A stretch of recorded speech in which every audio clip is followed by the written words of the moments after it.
உங்களுடைய குண்டலினி ஆற்றலை அது மேல் எழும்ப செய்யக்கூடிய அழகான ஒரு ஸ்தோத்திரம் தான் இந்த மகிஷாசுர மர்தினி ஸ்தோத்திரம். அரக்கர்கள் பார்த்தீங்கன்னா வெளியல்ல, இவர்கள் நமக்குள்ளாக இருக்கிறது. எந்த விதமான தூண்டுதலும் இல்லாமல் உறங்கி கிடக்கக்கூடிய உறக்க நிலையில் இருக்கக்கூடிய குண்டலினியை தட்டி எழுப்பக்கூடிய வரிகள் தான் இது. ஹரி ஓம் ஸ்ரீ மாத்ரே நமஹ. இன்றைய பதிவில் நம்ம எல்லாருக்கும் பிடித்த, எல்லாரும் அதிகமாக நம்ம சொல்லக்கூடிய ஒரு அழகான ஸ்தோத்திரத்தை பற்றி தான் நான் உங்ககிட்ட பகிர்ந்து கொள்ள போகிறேன். எல்லாருக்குமே ரொம்ப பிடித்தமான ஒரு ஸ்தோத்திரம் மகிஷாசுர மர்தினி ஸ்தோத்திரம். இந்த மகிஷாசுர மர்தினி ஸ்தோத்திரம் ஆதிசங்கர பகவத் பாதாளால அருளப்பட்டது. இந்த ஸ்தோத்திரம் என்ன இதனுடைய சிறப்பு என்று சொல்லும் பொழுது, இதனுடைய அந்த நடை, அது எந்த வகையில உச்சரிக்கப்படுகிறதோ அந்த நடையில இருக்கக்கூடிய விஷயம் என்ன அப்படின்னா, உங்களுடைய குண்டலினி ஆற்றலை அது மேல் எழும்ப செய்யக்கூடிய ஒரு அற்புதமான சில விஷயங்களை அது உங்களுக்குள்ளாக ஏற்படுத்தக்கூடிய ஒரு அழகான ஒரு ஸ்தோத்திரம் தான் இந்த மகிஷாசுர மர்தினி ஸ்தோத்திரம். இப்போ இந்த மகிஷாசுர மர்தினி ஸ்தோத்திரத்துல இருக்கக்கூடிய விஷயங்கள் தான் தேவி மகாத்மியம். நம்ம சொல்றோம் இல்லைங்களா, தேவி மகாத்மியம் அல்லது துர்கா சப்தசதி, இதில் கூறப்பட்ட விஷயங்களை சுருக்கமாக அழகாக ஒரு 18-19 ஸ்லோகங்கள்ல பகவத் பாதால் நமக்கு கொடுத்திருக்காரு. அப்போ தேவி மகாத்மியம் முழு பாராயணம் பண்ணும்போது கிடைக்கக்கூடிய பலன்களை இந்நட்சல் நம்ம சொல்வோம், சுருக்கிய அளவில் நமக்கு கிடைக்க போகிறது. இப்போ தேவி மகாத்மியத்துல என்ன வரும் அப்படின்னு சொல்லி பார்த்தீங்கன்னா, மகிஷாசுரவதம், சும்ப நிசும்பவதம், ரத்த பீஜவதம், இப்படியாக அரக்கர்களை அழிக்கக்கூடிய ஒரு சில விஷயங்கள் வரும். இப்போ இந்த அரக்கர்கள் யார் என்று பார்த்தா, இந்த அரக்கர்கள் பார்த்தீங்கன்னா வெளியல்ல, மது கைடபவதம் முதல் ஆரம்பிக்கிறது மது கைடபம். அப்போ இவர்கள் வெளியில் இல்லை, இவர்கள் நமக்குள்ளாக இருக்கிறது. இப்போ மகிஷா அசுரன் என்று சொல்லும்போது, மகிஷா என்று சொல்லும் பொழுது எருமை என்று சொல்லுகின்றோம். அப்போ எருமைத்தனமான ஒரு அசுரன் நமக்குள்ளாக இருக்கக்கூடிய ஸ்லகிஷ்னஸ் அப்படின்னு சொல்றோம். அப்போ இந்த ஸ்லகிஷ்னஸ் நமக்குள்ளாக இருக்கக்கூடிய எதிர்மறையான எண்ணங்கள் அல்லது ஒரு சோம்பல் தனமான எண்ணங்களை எல்லாவற்றையும் உடைத்து எரிக்கக்கூடிய ஒரு அழகான, அதாவது தேவியினுடைய பாதையிலே சக்தியினுடைய எழுச்சியில நம்ம உள்ள போகும் பொழுது அதை அழகாக நடத்தி கொடுக்கக்கூடிய ஒரு அற்புதமான ஸ்தோத்திரம் தான் இந்த மகிஷாசுர மர்தினி ஸ்தோத்திரம். இப்போ இந்த பதிவுல இந்த மகிஷாசுர மர்தினி ஸ்தோத்திரத்தினுடைய ஒரு சில பாடல்களை மட்டும் உங்களுக்கு உள்பொருளோட விளக்கி கூற முற்படுகிறேன். இப்போ முதலாவது பாடலை நாம எடுத்துக்கொள்ளலாம். ஐகிரி நந்தினி நந்தித மேதினி விஸ்வ வினோதினி நந்தனுதே கிரிவர விந்திய சிரோதி நிவாசினி விஷ்ணு விலாசினி ஜிஷ்ணுனுதே. இந்த உச்சரிப்பை கவனித்துக்கோங்க, சரியான உச்சரிப்போட சொல்லி பழகுங்க. பகவதி ஹே சிதிகண்ட குடும்பினி பூரி குடும்பினி பூரி கிருதே ஜய ஜய ஹே மகிஷாசுர மர்தினி ரம்ய கபர்தினி சைலசுதே. இதோடைய அர்த்தம் என்ன அப்படிங்கிறத பார்க்கலாம். ஐ கிரி நந்தினி, இந்த இடத்துல அம்பாளை ஐ அம்மா அப்படின்னு கூப்பிடுறாரு. அம்மா என்று அன்போடு அழைக்கக்கூடிய வார்த்தை தான் ஐ. கிரிநந்தினி, பர்வதராஜனின் மகளே கிரிநந்தினி, பர்வதராஜனின் மகளே லலிதாம்பிகாயே, பார்வதி தேவியே, நந்தினி. நந்தினி என்ற வார்த்தைக்கு நம்ம இந்த இடத்துல பார்த்தோம்னா ஆனந்தத்தை ஏற்படுத்தி கொடுக்கக்கூடியவள். ஐ கிரிநந்தினி நந்தித மேதினி, அப்போ உச்சக்கட்ட இன்பத்தையும் ஆனந்தத்தையும் நமக்கு அளிக்கக்கூடியவள். நந்தித மேதினி, எனக்குள்ளாக இந்த ஆனந்த மழையை பொழிய செய்பவள். விஸ்வ வினோதினி, இந்த பிரபஞ்சத்திற்குள்ளான ஒரு ஆனந்தத்தை அளிக்கக்கூடியவள். இந்த விஸ்வமே அவளது உருவாக்கம், பிரபஞ்சத்தை உருவாக்கி கொண்டிருப்பவள். விஸ்வ வினோதினி நந்தனுதே, நான் உன்னை பாடுகிறேன்.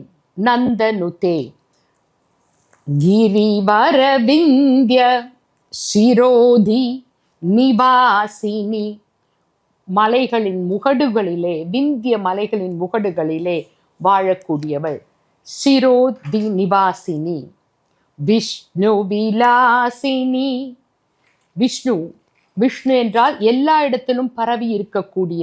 விலாசினி, எங்கும் நீக்கமர இறைந்திருக்கக்கூடிய, the playful energy அப்படின்னு சொல்லுவோம். லலிதாம்பிகையே. ஜிஷ்ணு நுதே, ஜிஷ்ணு, ஜிஷ்ணு என்று சொல்லும் பொழுது இந்திரனை குறிக்கக்கூடிய ஒரு வார்த்தையாக இருக்கிறது. அப்போ ஜிஷ்ணு நுதே, இந்திரன் உன்னை புகழ்ந்து பாடுகிறான். பகவதி, பகவான், பகவதி, எல்லா விதமான சுகங்களையும் நமக்கு அளிக்கக்கூடியவள் பகவதி. பகவதி ஹே, அம்மா ஹே என்று விழிக்கக்கூடிய ஒரு வார்த்தை.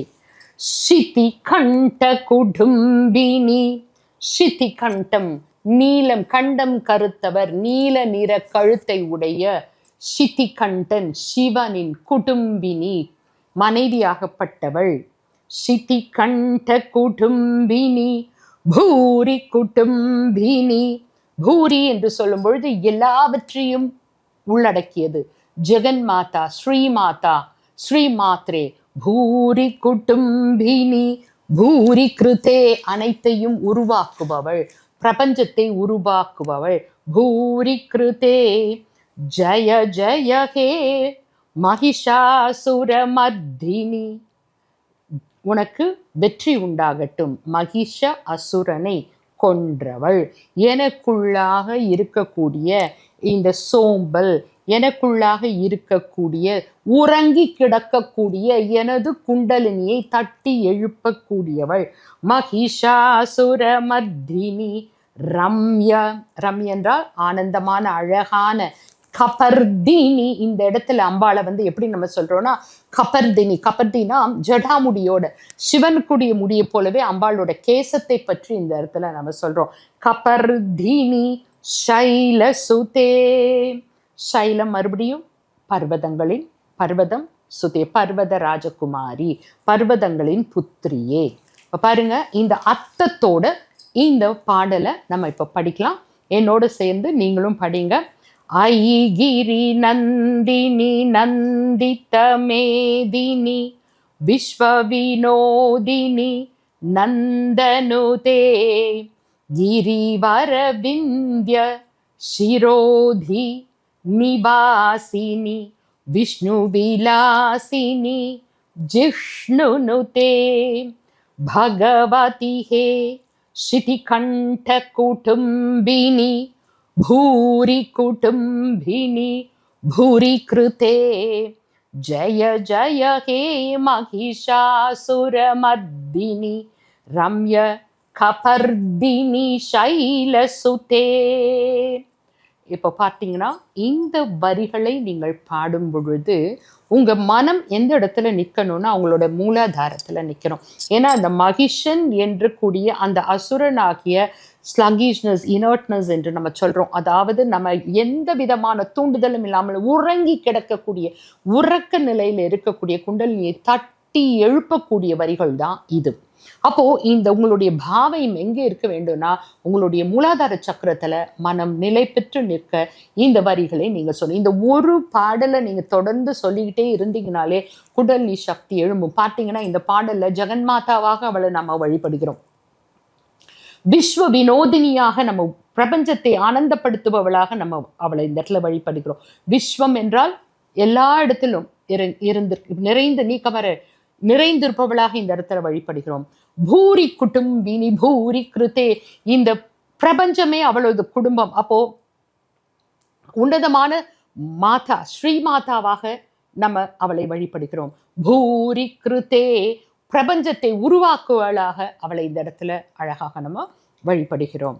அதே இப்போ இதுல பாத்தீங்கன்னா ஜிஷ்ணு நுதே, இந்திரனுடைய சக்தி, தேவேந்திரனுடைய சக்தி சொரூபமாக இந்திரனை வழிபட்ட தேவியாக இந்த இடத்துல நம்ம அவளை வழிபடுகின்றோம்.